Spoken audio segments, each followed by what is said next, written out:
They called her a threat long before they ever asked her name. Every missing package, every small crime, somehow led back to the woman near the tracks.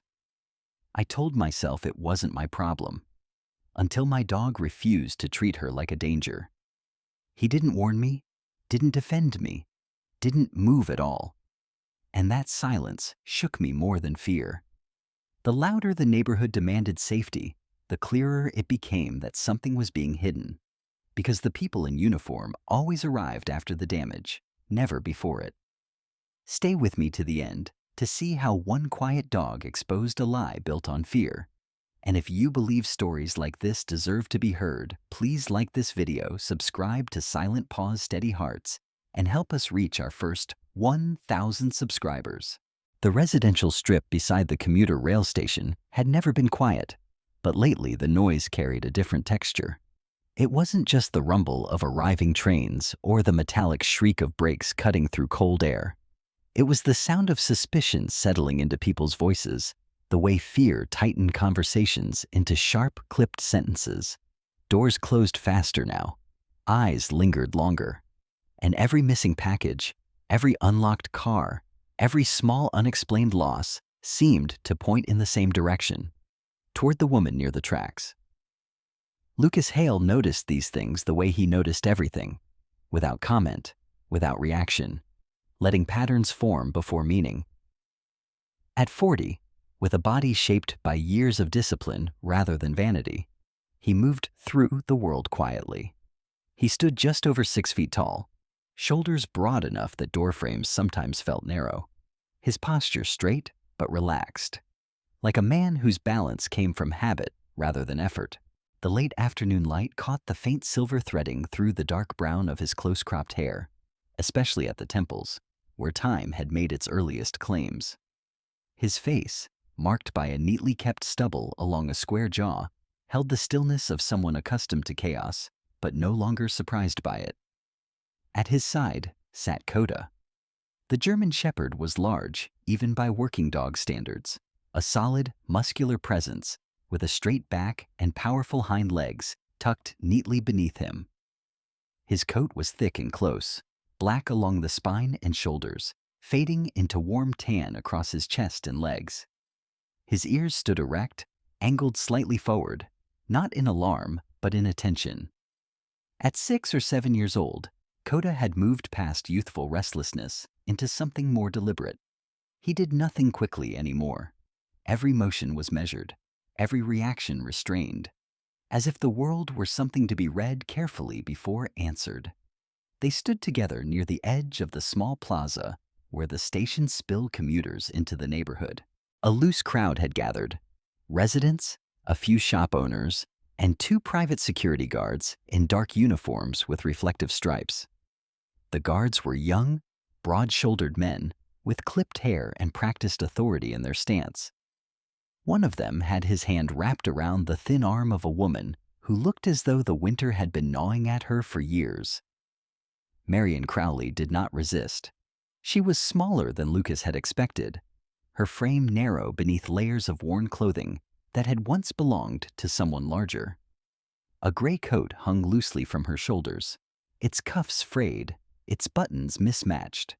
Wisps of pale brown hair, streaked with white, escaped from beneath a knitted hat pulled too low over her forehead. Her skin was weathered, lined deeply around the eyes and mouth, the complexion of someone who had lived outdoors long enough for the sun and cold to leave permanent signatures. She looked to be in her mid-60s, though hardship made exact numbers unreliable. People shouted from a distance, their voices overlapping. "She's been sleeping by the tracks again. Every time something goes missing, she's right there. We warned you. She's dangerous." Lucas watched the scene unfold without moving, his hands relaxed at his sides.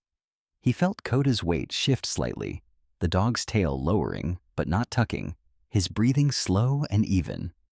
This alone caught Lucas's attention. Coda had been trained to read tension, to respond decisively to raised voices and sudden movements. He had seen the dog bark down armed men in distant places, muscles coiling instantly at the first sign of threat. Now, surrounded by shouting and fear, Coda did nothing. The guard tightened his grip on Marion's arm, pulling her a step forward. She stumbled, but kept her balance, her free hand clutching a canvas bag pressed flat against her chest. Her eyes flicked across the crowd, unfocused yet strangely alert, like someone watching waves rather than faces. Lucas felt something shift inside his chest, not alarm, but unease. He had learned long ago that fear moved in predictable ways. It sought shape. It needed an object, and once it found one, it clung tightly. The guard turned Marion toward the curb, preparing to escort her away. The crowd murmured approval, relief bleeding into their expressions. Someone laughed nervously. Lucas glanced down at Coda. The dog neither advanced nor retreated. His ears stayed forward. His gaze rested on Marion, not locked, not intense, simply aware.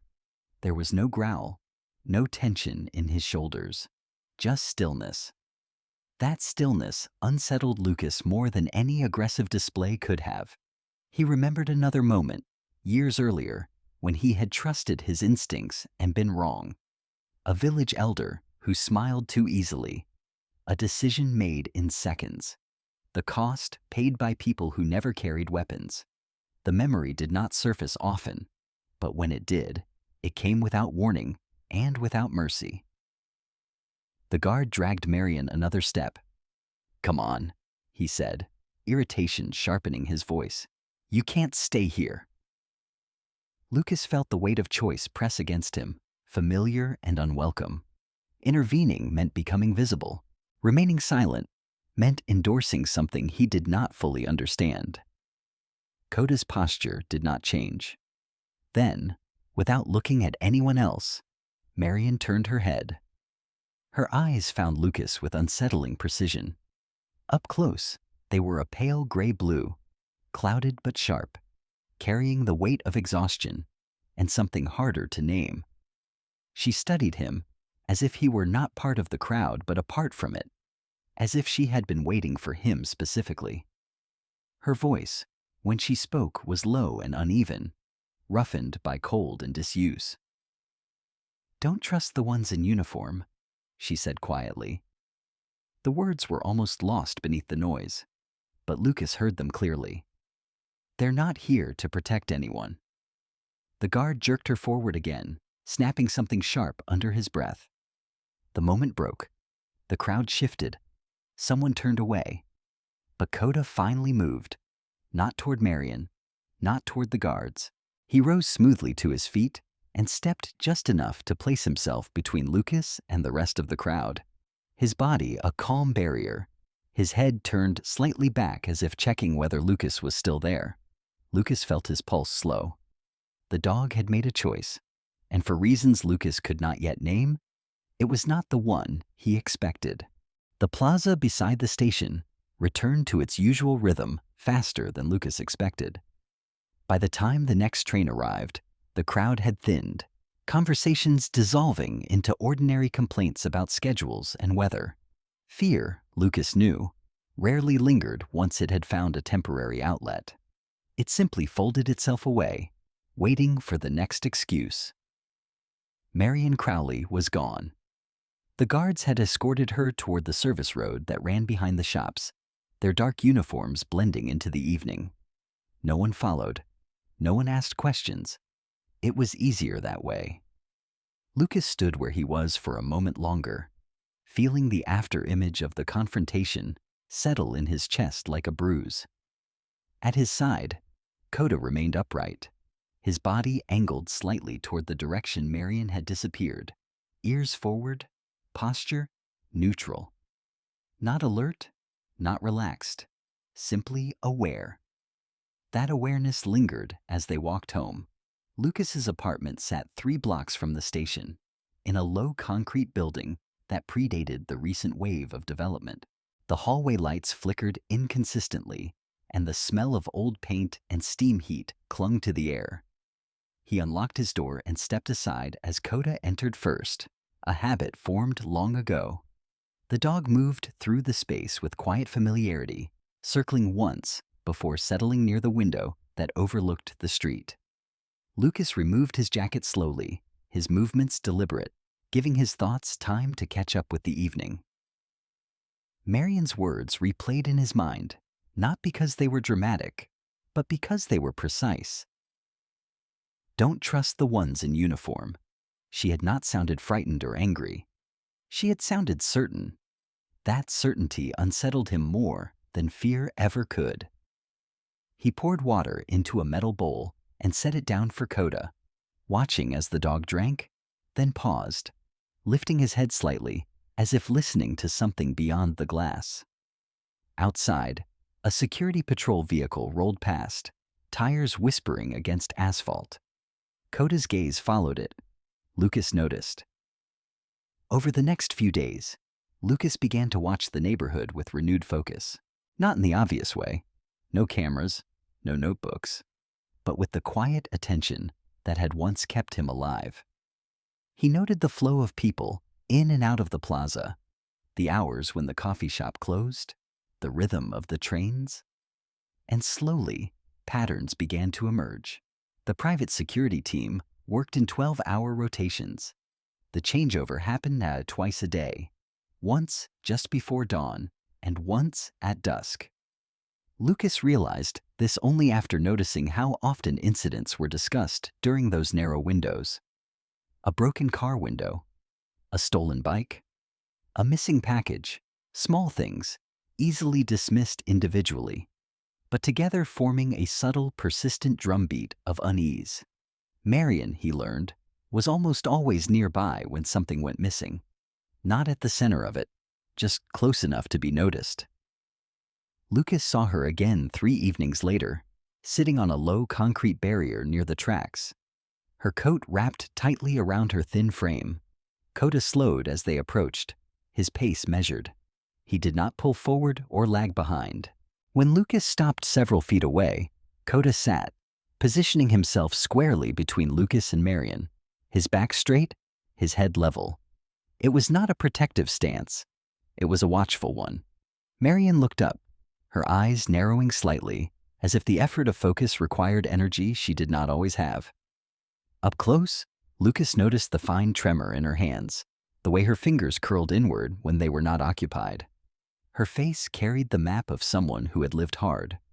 But there was an alertness there too, a readiness that did not belong to someone lost in confusion. "You live nearby," she said, not as a question.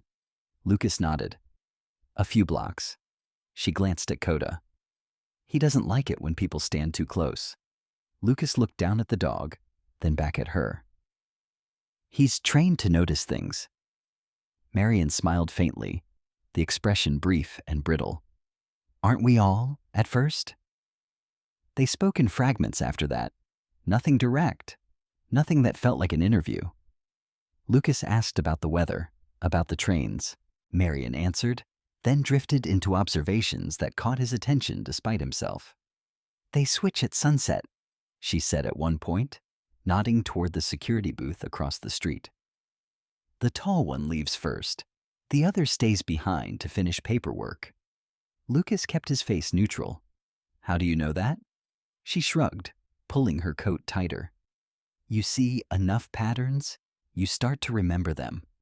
Coda shifted slightly, adjusting his position, but never turning his back on her. As the days passed, Lucas noticed more of these comments. Marion knew which cameras covered which entrances. She knew where the light poles flickered, where shadows pooled at night. When he asked how she knew these things, she never gave the same answer twice. Sometimes she said she'd heard people talking. Other times she claimed it was just common sense.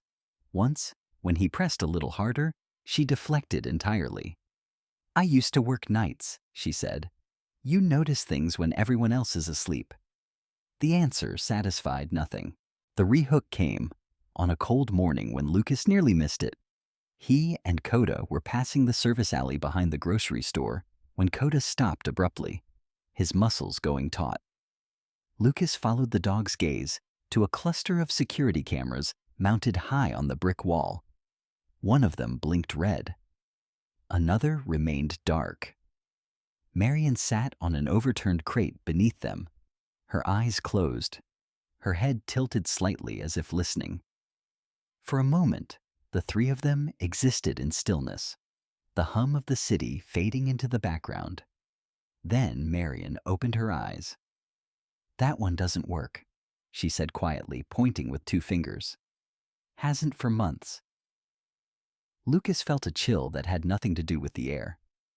"How do you know that?" he asked. Marion hesitated, just long enough to be noticeable. "I see what people forget to hide," she replied finally. Coda did something then that he had not done before. He leaned forward just slightly, lowering his head until it was level with Marion's knee. He did not touch her. He did not relax. He simply stayed there, close enough to feel, far enough to retreat. Lucas felt his chest tighten. That night, Lucas did something he had avoided for years. He searched public records.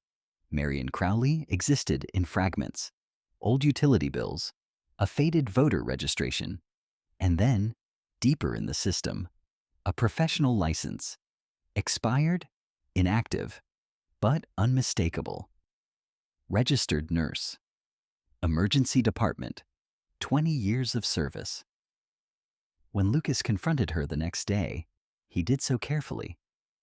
"You were a nurse," he said, keeping his voice even. "ER?" Marion's reaction was immediate. "No," she said too quickly. "You've got the wrong person." The lie sat between them, heavy and undeniable. Lucas watched her face, the way her jaw tightened, the way her eyes dropped for just a fraction of a second. He did not press further. He did not need to. As they parted, Coda glanced back once, his expression unreadable. Lucas walked home with a single question echoing in his mind. If she was innocent, why lie? Lucas slept poorly after confronting Marion. The lie lingered in his mind like a low-grade fever, not sharp enough to force action, but persistent enough to erode rest. He lay awake in the dark, listening to the distant sigh of trains braking at the station, the familiar rhythm cutting through memory the way it always did. Beside the bed, Coda lay stretched on his side, broad chest rising and falling slowly, one ear twitching now and then, as if cataloging sounds Lucas no longer consciously heard. Doubt had a texture. Lucas knew this. It was not loud or dramatic. It was quiet, patient, and corrosive. It worked its way into small spaces, between thoughts, between instincts, and widened them until certainty no longer fit. In the morning, he ran. The route took him along the service road behind the shops, past the graffiti-stained concrete wall, and down toward the tracks where frost clung to the gravel. His breath came steady and controlled, boots striking pavement in a rhythm drilled into him decades earlier. Physical exertion had always been his way of organizing thoughts, of forcing memories into line. Coda ran beside him without a leash, his gait smooth and economical, matching Lucas's pace with effortless discipline. It was there, with muscles burning and lungs working, that the memory surfaced fully. Years ago, in a place whose name he rarely allowed himself to speak, Lucas had been part of a small unit tasked with securing a village suspected of harboring insurgents. The intel had been thin, rushed, built on second-hand reports and fear. There had been a man at the center of it all, thin, soft-spoken, with kind eyes and hands that trembled when he poured tea. He had looked harmless, grateful even. Lucas had argued for restraint, convinced that the man posed no threat.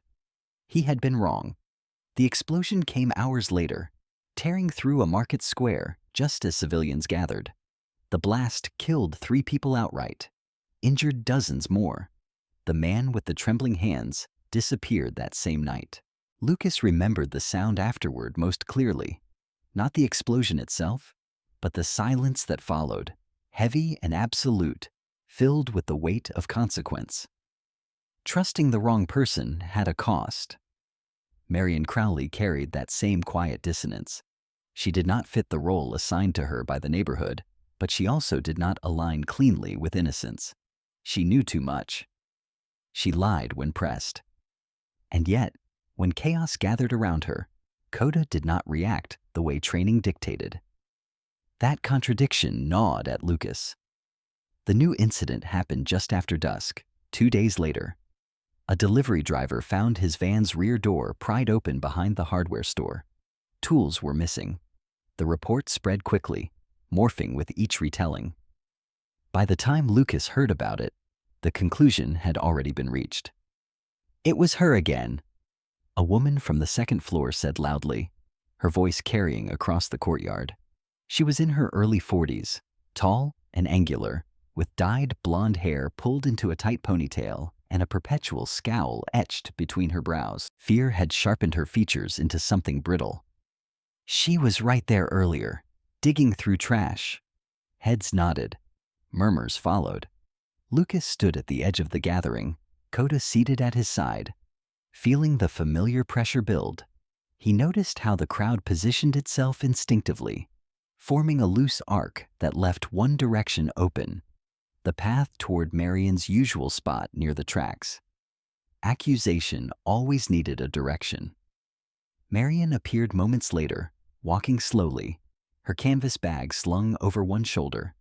She looked smaller than usual, her coat pulled tight, her gaze fixed on the ground a few steps ahead of her. When she realized the attention had shifted to her, she stopped. "I didn't take anything," she said, her voice hoarse but steady. The security guards arrived almost immediately. Evan Brooks led them. Evan was a man in his late 30s with an approachable face and an easy smile that rarely reached his eyes. He was of average height, solidly built, with neatly trimmed dark hair and a short beard that framed his jaw in a way that suggested care rather than neglect. His uniform was always immaculate, his boots polished, his posture relaxed in a way that projected competence without aggression. People trusted Evan instinctively. He spoke softly, listened patiently, and made a point of remembering names. "Let's all take a breath," Evan said, raising his hands slightly, palms open. "No one's accusing anyone yet." But his eyes flicked briefly toward Marion, assessing. Lucas watched closely. So did Coda. Evan approached Marion with a practiced calm, his voice gentle, almost sympathetic. "You know how this looks," he said. "You're always around when things go missing. We just need to ask a few questions." Marion shook her head. "I didn't do anything." Coda shifted then, not rising, but leaning forward just enough for Lucas to feel the tension travel down the leashless line between them. The dog's ears angled toward Evan, his gaze fixed not on Marion, but on the guard's hands. The rehook came quietly. As Evan stepped closer, Marion flinched, not from his presence, but from the sound of a train horn in the distance. Her hand flew to her chest instinctively, fingers pressing against her coat as if anchoring herself. For a split second, her composure cracked, revealing something raw beneath it. Fear, yes, but also memory, not guilt. Memory. Coda let out a low, nearly imperceptible sound, more breath than growl. Lucas felt his pulse spike. The crowd didn't notice. Evan didn't notice. But Lucas did. That flinch did not belong to a thief caught in the act. It belonged to someone reliving something else entirely. Still, the evidence stacked against her. Someone claimed to have seen Marion near the alley earlier. Another insisted they'd heard metal clatter after she passed by. Stories layered themselves over facts until the distinction blurred beyond usefulness. Evan turned toward Lucas then, his expression open, reasonable. "You've seen her around," he said. "Anything you want to add?" The question landed harder than Lucas expected. This was the moment. Intervene or remain silent. Speak and risk repeating an old mistake. Stay quiet and allow a different kind of wrong to unfold. Lucas looked at Marion. She met his gaze briefly, then looked away, her jaw set. He said nothing. The guards escorted Marion away without force, but with finality. The crowd dispersed slowly, satisfaction and discomfort mixing in equal measure. Lucas remained where he was long after they left. Coda pressed close against his leg. That night, Lucas sat at his kitchen table, the room lit only by a single lamp. The city outside hummed softly. He stared at the blank wall across from him, seeing instead the village square from years ago, the aftermath frozen in his mind. Coda approached quietly and rested his head against Lucas's knee. The dog's eyes were steady, unreadable, offering neither reassurance nor judgment. "I don't know if I'm right this time," Lucas murmured, the words escaping before he could stop them. Coda did not move. The following morning, a notice appeared taped to the building's entrance. The Residents' Association was calling for immediate action to remove the ongoing threat to community safety. Marion's name was not written, but it did not need to be. Everyone knew who the notice referred to. Lucas read it twice, feeling the weight of the decision closing in. If he stepped in now and Marion was guilty, he would become the man who had trusted the wrong person again, with consequences that would ripple outward. If he stayed silent and she was innocent, he would be complicit in something quieter, but no less damaging. He glanced down at Coda, who stood beside him, watching the street with calm focus. The question formed unbidden, sharp and unavoidable. If the dog was wrong this time, then who was Lucas about to hurt? Lucas stopped attending the informal gatherings in the courtyard after dusk, not because they had become hostile, but because they had become predictable. Suspicion, once introduced, did not need encouragement. It fed itself. He learned more by staying invisible. Instead, he watched. From the shadowed corner of the laundromat across the street, from the driver's seat of his parked truck with the engine off, from the second-floor stairwell that overlooked the service alley behind the grocery store, he watched without recording, without writing, letting sequences repeat until they revealed themselves. It was the way he had been trained, long before civilian life tried to sand down the edges of that habit. Patterns emerged slowly. Objects went missing, but not at random. A stolen toolbox reappeared 2 days later behind the maintenance shed, missing only the expensive drill bits. A bicycle vanished overnight, then turned up chained neatly near the station, stripped of its lights and saddle. Packages disappeared from doorsteps, then surfaced torn open in dumpsters several blocks away. The contents gone, but the boxes carefully flattened. The items didn't scatter. They circulated. And almost every time, Evan Brooks was there at the end. Evan had a way of arriving after the tension peaked, like a man who understood timing better than urgency.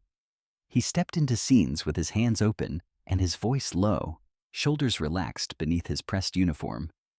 He was good-looking in an unremarkable way. Dark hair always neatly trimmed, beard kept short and symmetrical. The faint lines at the corners of his eyes suggesting patience rather than age. He spoke to people as if they mattered, remembered small details about their lives, asked after sick relatives or recent moves.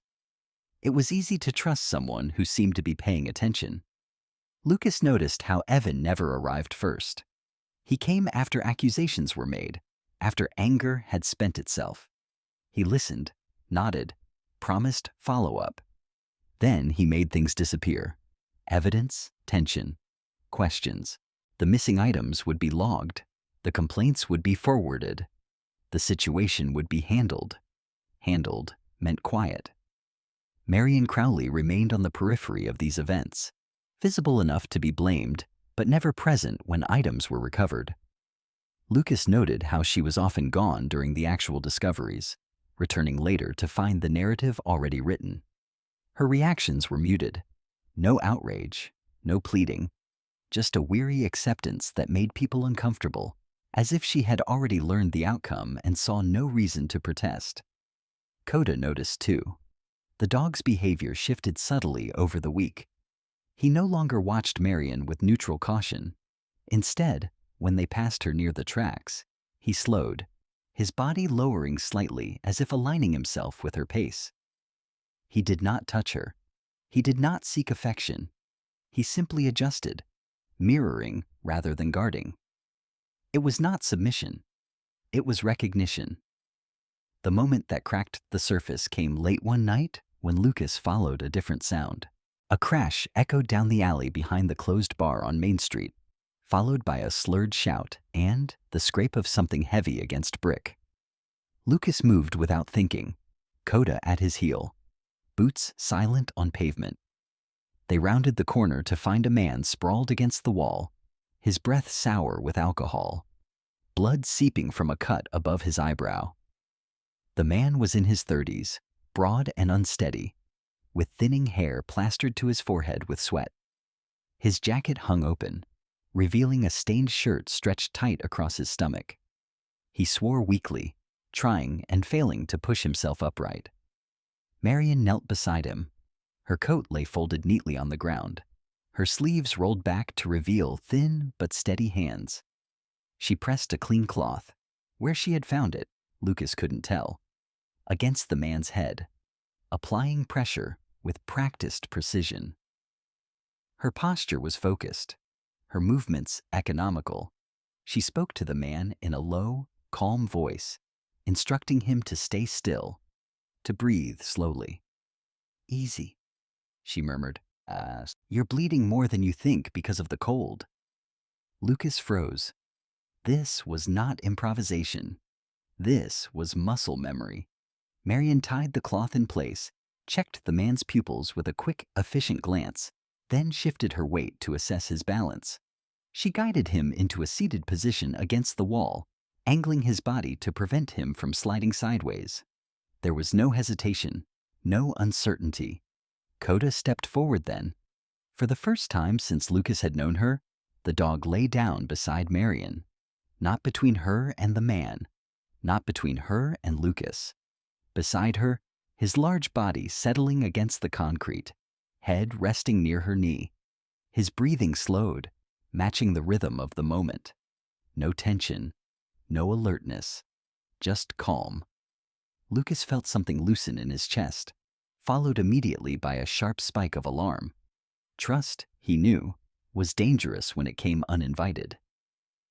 Marion looked up and met his gaze. There was no embarrassment in her expression, no defensiveness, only a quiet resignation, as if she had known this moment would come eventually. "He fell," she said simply. "Hit his head." Lucas nodded, his voice careful. "You've done this before." Marion's jaw tightened almost imperceptibly. She finished securing the bandage before answering. "Some things don't leave your hands," she said. "Even when everything else does." The man groaned, muttering something incoherent, then slumped into a shallow, untroubled sleep. Marion gathered her coat and stood, pulling it on with deliberate slowness. She did not wait for thanks. She did not explain herself. By the time Evan Brooks arrived, apologetic, efficient, already on his radio, the scene had resolved itself. Lucas watched Evan's eyes flick briefly to Marion, then away. He saw the calculation there, subtle but unmistakable. Evan smiled, thanked Lucas for keeping things under control, and assured the man would be taken care of. Handled. That night, Lucas returned home with his thoughts in disarray. He sat at his computer, the glow of the screen stark against the darkened room, and pulled up the public database again. This time, he searched deeper. The record was harder to find than before. Marion Crowley, registered nurse, emergency department, active license revoked 8 years ago. The reason listed was vague: administrative non-compliance, failure to renew. But the timeline didn't add up. Cross-referencing hospital rosters revealed a gap. Personnel files that should have existed did not. Her employment history stopped abruptly, as if cut cleanly from the system. Not erased accidentally. Removed. Lucas leaned back in his chair, feeling the weight of implications settle. Losing a license was one thing.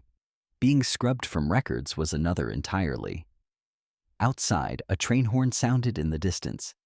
He thought of Marion flinching at the sound days earlier, hand flying to her chest as if bracing against something unseen.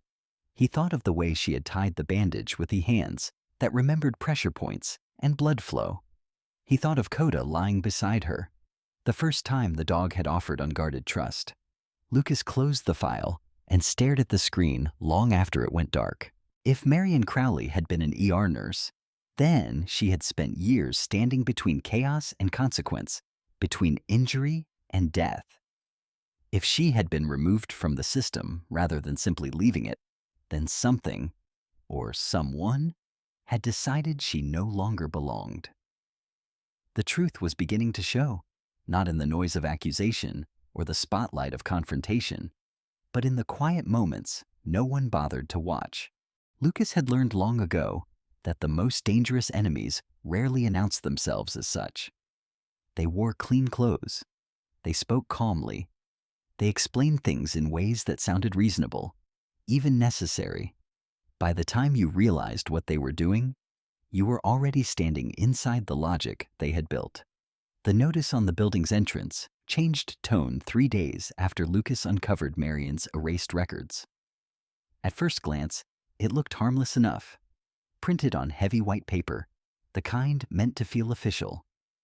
Community update, the header read, followed by a neat paragraph outlining upcoming improvements to the neighborhood. There would be renovations, increased safety measures, a potential transfer of property management to a private development partner with long-term investment goals. Lucas read it twice, then a third time. The language was careful. No mention of eviction, no mention of displacement. But certain phrases repeated themselves like quiet drum beats.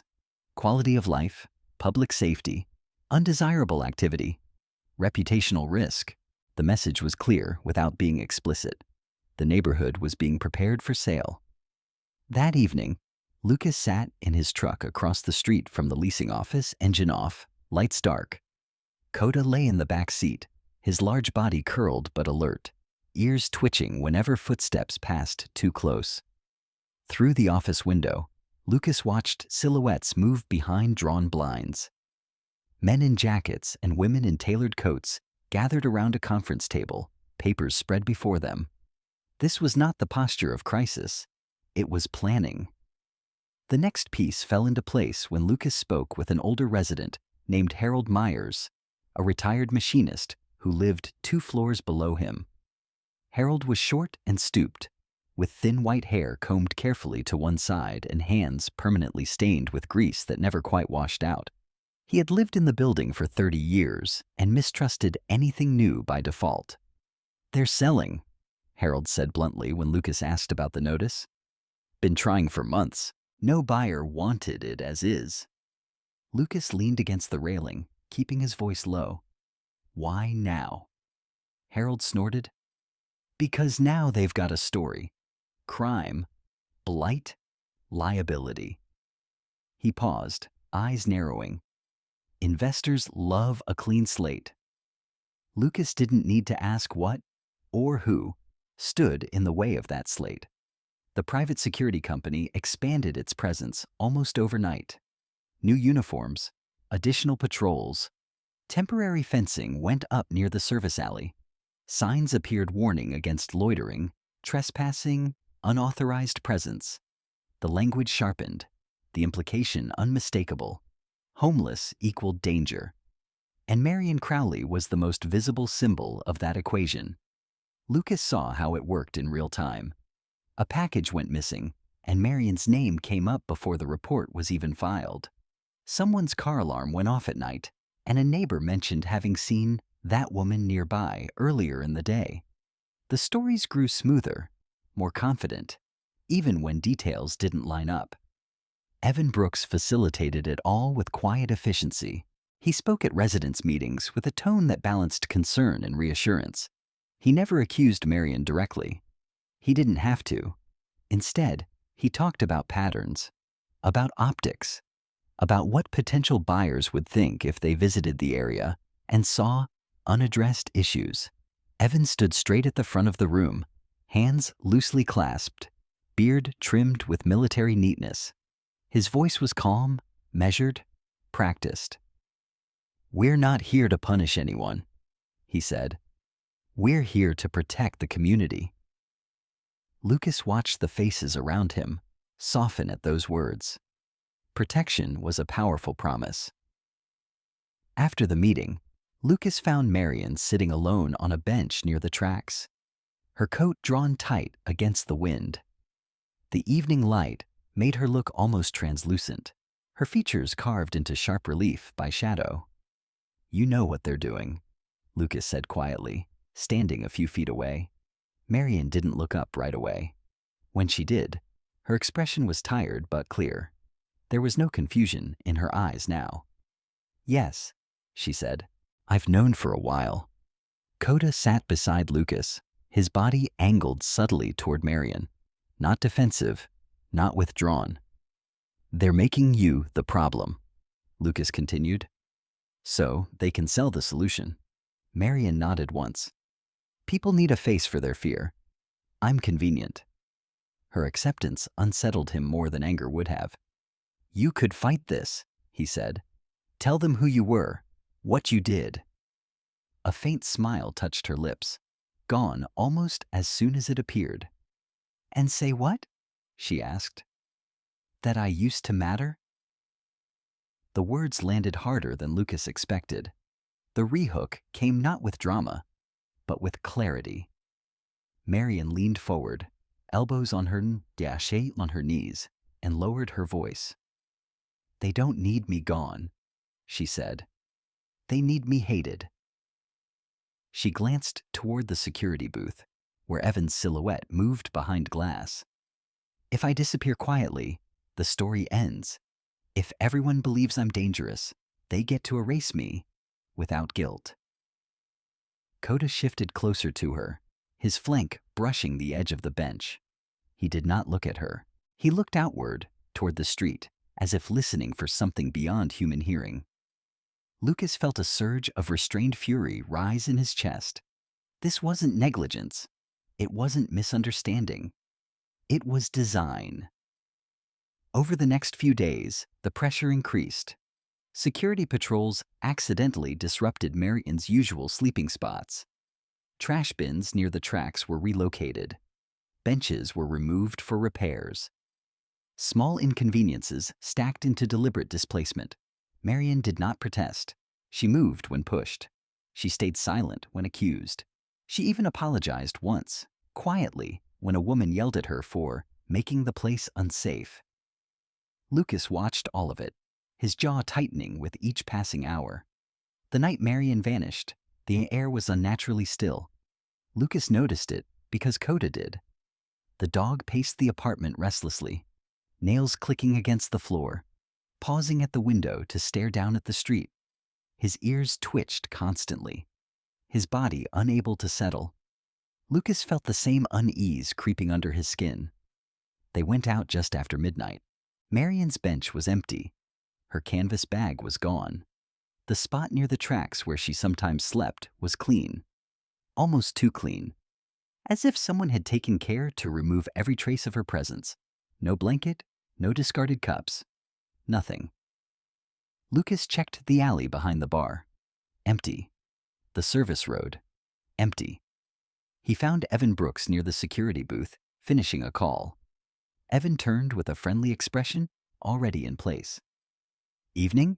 he said easily. "Everything okay?" "Have you seen Marion?" Lucas asked. Evan's brows knit together in mild concern. "Marion?" He shook his head. "Can't say I have. Maybe she finally moved on. That happens sometimes." The answer was too smooth. Lucas nodded once and walked away, Coda at his side, the dog's head low, his movements tense. Back in the apartment, Lucas sat on the edge of his bed, staring at the floor. He replayed every conversation, every hesitation. Had he waited too long? Had silence done exactly what Evan intended it to do? Coda stood near the door, unmoving, his gaze fixed on the hallway beyond. He did not lie down. He did not relax. Marion Crowley was gone. Whether she had been forced out or had chosen to leave, Lucas could not yet tell. But one thing was clear. The dream they were selling required a villain. And tonight, that villain had been erased. Lucas did not sleep that night. The absence Marion left behind felt heavier than her presence ever had. Her bench by the tracks remained empty, the concrete cold and bare, beneath the flickering streetlight. No blanket, no bag, no trace of the quiet routines she had once carried like invisible luggage.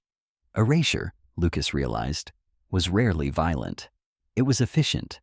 It left no marks that could be pointed to later. Coda paced the apartment until dawn. The German Shepherd moved with restless purpose, his large frame cutting deliberate lines from window to door and back again. His ears flicked constantly, catching sounds Lucas could no longer separate. Pipes knocking, distant sirens, the low hum of the city waking. His tail hung low, but not tucked, his posture tense, coiled. This was not fear. It was urgency. At first light, Coda stopped pacing. He stood by the door, unmoving, head lifted, nostrils flaring as if tasting something carried on the cold morning air. Lucas watched him closely, the way he once watched teammates before a breach, waiting for the moment when instinct solidified into decision. "Coda," Lucas said quietly. The dog did not look back. Instead, he pressed his nose briefly to the doorframe, then stepped away and sat, eyes locked on Lucas. The message was unmistakable. "Follow me." They moved through the streets quickly, Lucas pulling on his jacket as they went, boots striking pavement with controlled urgency. Coda led without hesitation, turning corners with confidence, his pace steady but insistent. He did not follow the paths Marion used during the day. He cut through service roads, underpasses, places where sound lingered longer and away. They reached an abandoned rail maintenance shed just beyond the edge of the redevelopment zone.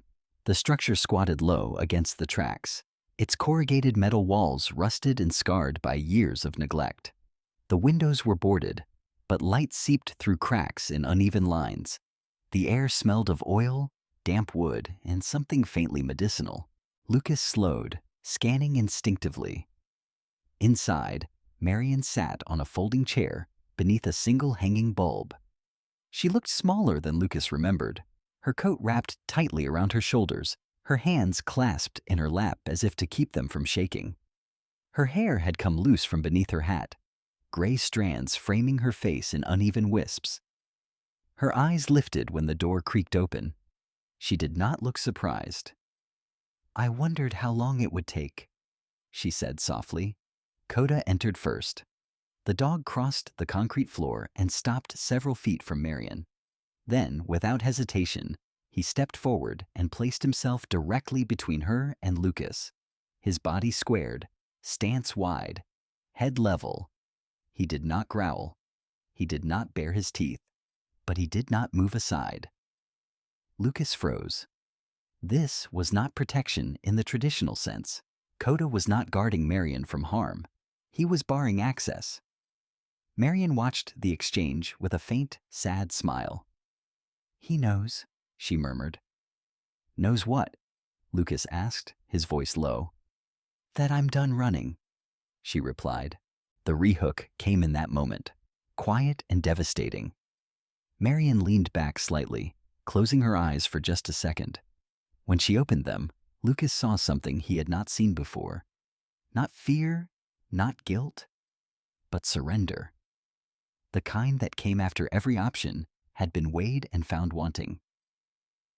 "They didn't hit me," she said. "Didn't threaten me. Didn't need to." She glanced toward the boarded windows. "They just kept showing me what would happen if I stayed. More reports, more blame, more people convinced I was dangerous." Her voice wavered, then steadied. "They told me leaving would be easier. For everyone." Lucas felt something inside him fracture. Coda remained where he was, a silent barrier, his breathing slow and even. He glanced back once, eyes meeting Lucas's, and Lucas understood. The dog was not choosing Marion over him. He was choosing stillness over force. Evan Brooks arrived minutes later, as if summoned by inevitability. He stepped into the shed with his usual calm, jacket zipped neatly, beard trimmed, eyes soft with concern.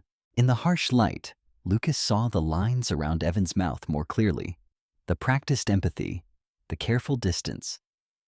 "I was hoping you wouldn't come here," Evan said gently. "This doesn't have to get complicated." Lucas turned to face him fully. "You made it complicated." Evan sighed, rubbing a hand over his beard. "I made it efficient." He glanced at Marion. "No one wants you hurt. We just need the area cleared. Temporarily." "You turned me into a threat," Marion said quietly. Evan's expression tightened for just a fraction of a second. "People see what they're given," he replied. "I didn't invent anything." Lucas stepped forward instinctively. Coda blocked him again. This time, Lucas didn't argue. He understood now. The dog wasn't reacting to danger. He was reacting to resignation, to the moment someone stopped defending themselves and accepted erasure as relief. Coda's training had taught him to respond to collapse, to the silent signal that someone had given up fighting. Marion had given up. Lucas looked at Evan, really looked at him, and saw the architecture of the system laid bare. The calm explanations, the reasonable tone, the absence of violence. This was how people were removed without bruises, without witnesses. "You call this protection," Lucas said. "It's just a cleaner way to disappear people." Evan's gaze hardened. "You don't belong here," he said. "You don't understand how this works." Lucas almost laughed. "I understand it perfectly," he said. "I've seen it overseas. Different language, same logic." Silence stretched between them. Finally, Evan straightened. "Think carefully," he said. "If you push this into the open, you won't get thanks. You'll get problems, complaints, legal noise. You like your quiet life, Lucas. This will cost you." Lucas glanced at Marion, then down at Coda, still standing firm, refusing to move. The decision settled in him with unexpected calm. "I'm done being quiet," Lucas said. Evan studied him for a long moment, then nodded once. "Then, I hope you're ready for what comes next." He turned and left without another word. When the door closed, the shed seemed to exhale. Marion's shoulders slumped. "You shouldn't have come," she whispered. "You still had a way out." Lucas crouched slowly, stopping when Coda allowed him closer. "So did you," he said. She shook her head. "Not really." Coda finally stepped aside, just enough to let Lucas sit across from Marion. The dog lay down between them, his presence grounding, his eyes watchful but calm. Lucas met Marion's gaze. "I'm going to make this public," he said. "Everything. The project, the security reports, what they did to you." Marion closed her eyes, tears slipping free despite herself. "They'll come after you." Lucas nodded. "I know." The weight of what he was giving up pressed against him. Privacy, anonymity, the quiet life he had built piece by fragile piece. But beneath it all, there was something steadier, purpose. Outside, the city stirred, unaware of the line that had just been crossed. Lucas rose, Coda standing with him, the dog's body brushing his leg in silent affirmation. For the first time since Marion had appeared by the tracks, Lucas felt certain. Some truths cost comfort, and he was finally ready to pay. The truth did not explode into the world. It arrived quietly, the way difficult things often do, through documents, timelines, and voices that refused to stay silent once the first crack appeared. Lucas released what he had gathered in pieces, not as an accusation, but as a record. Patrol logs that showed selective enforcement. Emails that framed quality of life as a metric to be optimized. Meeting minutes where words like mitigation and perception appeared far more often than people. The city responded the way cities always did, slowly, cautiously, and with an instinct to protect itself first. Investigations were announced. Statements were drafted. The private security company issued a carefully worded denial, followed by a promise of cooperation. The development partner paused its acquisition pending review. The neighborhood held its breath. Lucas did not attend the press conference. He watched it from his kitchen table, Coda stretched at his feet, the dog's chin resting on crossed paws. Evan Brooks appeared on screen for a brief moment, still composed, still measured, before stepping aside for attorneys with practiced solemnity. There was no apology yet, only process. Marion Crowley sat across from Lucas, wrapped in a borrowed sweater that hung loosely from her shoulders. She looked cleaner now, rested in a way that had little to do with sleep and everything to do with safety. Her hair had been trimmed by a volunteer at the shelter. The uneven ends softened into something intentional.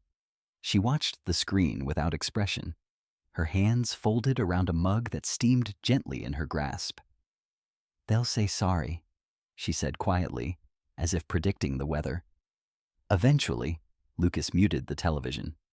"They already should have?" Marion shrugged, a small, tired motion. Sorry doesn't give back years. The formal apology came 2 weeks later, in a council chamber with polished wood and flags that stood stiffly in the corners. A representative from the security firm read from a prepared statement, voice steady, eyes never quite meeting the audience. He spoke of misunderstandings, of unintended consequences, of reforms to come. The city issued its own apology shortly after, acknowledging harm caused by failures in oversight. Marion stood at the back of the room, flanked by 2 volunteers from the shelter. She wore a simple coat that fit her better than the old one, its fabric clean but unremarkable. No one asked her to speak. No one offered the microphone. Afterward, a woman from the Residents Association approached her, face flushed with something between guilt and relief. She was middle-aged, average height, with tired eyes and hair pulled back too tightly. "I'm sorry," she said quickly, as if afraid the words might escape if she hesitated. "We didn't know." Marion nodded once. "You knew enough." The woman winced, then stepped aside. There was no triumphant moment, no collective reckoning that wrapped itself neatly around the wound. Life resumed, altered but familiar. Patrols scaled back, signs came down, benches were reinstalled. The story moved on, as stories always did. Marion did not return to the tracks. She accepted a temporary housing placement on the edge of the city, a small studio with clean walls and a window that faced a quiet street. It was not permanent. It was not a reward. It was a pause, a place to rest without being watched. Lucas helped her carry the few belongings she had salvaged. A donated bed frame, a stack of folded clothes, a small box of personal items she had kept hidden all along. Coda explored the new space methodically, sniffing corners, cataloging scents, then settling near the window as if claiming it for observation. "This isn't saving," Marion said as Lucas set down the last box. "It's borrowing time." Lucas nodded. Sometimes that's enough. The rehook came weeks later, on a gray afternoon when the city felt heavy with rain. Lucas and Coda were passing a community center near the river when Coda stopped short, his body angling toward the open doorway. Inside, the smell of disinfectant and old coffee mingled with the low murmur of voices. Lucas followed the dog's gaze and saw Marion seated at a folding table, sleeves rolled up, a blood pressure cuff wrapped around the arm of an elderly man. Her movements were precise, economical. She adjusted the cuff, checked the gauge, listened with a stethoscope that had clearly been used many times before. Her expression was focused, but gentle, her voice low and reassuring as she explained what the numbers meant. The man, a thin figure with liver-spotted hands and watery eyes, nodded gratefully. Coda sat down without prompting, tail resting against the floor, eyes fixed on Marion with quiet attention. Lucas felt his throat tighten. Marion looked up then and met his gaze through the doorway. For a moment, something like surprise crossed her face. Then she smiled, not the brittle half-smile of resignation, but something fuller, steadier. "They needed help," she said later, when Lucas stepped inside. No one asked for credentials. Lucas glanced around the room. A few other volunteers moved between tables. A woman in her early 30s, with dark skin and braided hair, coordinated quietly near the entrance, clipboard tucked under one arm. Her posture was efficient, her expression open but firm. She introduced herself as Renee, the program coordinator, and thanked Marion for stepping in when a nurse called out sick. "She's good," Renee said simply. "Better than most." Marion didn't respond to the praise. She cleaned the stethoscope carefully and placed it back in its case, hands steady. As weeks passed, Marion returned to the center regularly. She checked blood pressure, cleaned wounds, listened to stories no one else had time to hear. The people she helped did not ask where she had come from. They only noticed that she stayed. Lucas watched from a distance, careful not to intrude. He felt the cost of his decision in small ways. Neighbors who avoided his gaze, anonymous complaints filed against him, the steady erosion of anonymity he had once prized. But beneath it all, there was a quiet certainty that had been missing for years. One evening, as the sun dipped low and the city softened into evening, Lucas, Marion, and Coda sat on a bench overlooking the river. The water moved steadily below, indifferent to human narratives. Coda lay between them, his large body stretched comfortably across the space, head resting on his paws. Marion spoke first. "People keep thanking me," she said, "like I did something extraordinary." Lucas watched the water. "You did what you always did." She considered that, then nodded. "I forgot that mattered." Coda shifted slightly, his flank brushing both of them, a physical link without ownership. Lucas looked at the dog, then at Marion. "He didn't save you," Lucas said quietly. "Not the way people think." Marion smiled. "No. He just made me look," Lucas continued. "Really look." Coda lifted his head briefly, eyes moving from one to the other, then settled again. They sat in silence as the light faded, the city humming around them. There was no sense of closure, no neat ending, only continuation. Marion had not been redeemed. Lucas had not been rewarded. The system had not been dismantled, only exposed, temporarily restrained. But something small and stubborn had taken root. Not everyone who was abandoned was worthless. Sometimes they were simply waiting to be seen. Sometimes miracles do not arrive with light or thunder.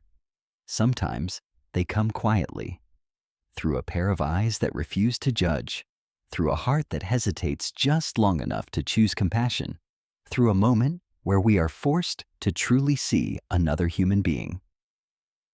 In this story, no one was saved by strength alone. No one was rescued by power, money, or status. What changed everything was awareness. Perhaps that is how God often works in our daily lives, not by removing pain instantly, but by placing someone or something beside us that gently redirects our steps before we walk past the truth. A dog did not perform a miracle. A man did not become a hero. A woman was not suddenly made whole. But something sacred happened. A human heart was interrupted at the exact moment it was about to turn away. If there is a lesson here, it is this: before we judge, God may be asking us to pause.